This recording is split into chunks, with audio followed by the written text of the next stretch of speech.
Comment se transmet l'hépatite C? Est-il urgent de se faire dépister quand on a eu des comportements à risque? Et comment se passe ce dépistage?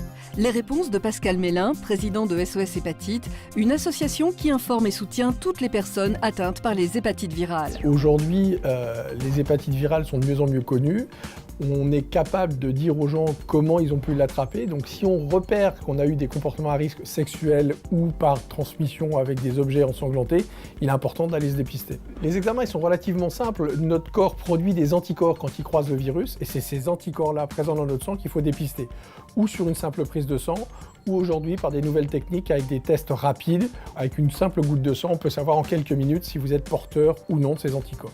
Si le test est positif et qu'on a une présence d'anticorps, pour validation, on recherchera dans un deuxième temps la présence de virus dans le sang pour pouvoir affirmer au patient « vous êtes porteur du virus » et du coup, il faut se poser la question d'un traitement pour pouvoir vous guérir. Pour se faire dépister, le plus simple, aujourd'hui en France, c'est d'utiliser les centres de dépistage anonymes et gratuits. Ils sont présents partout sur le territoire.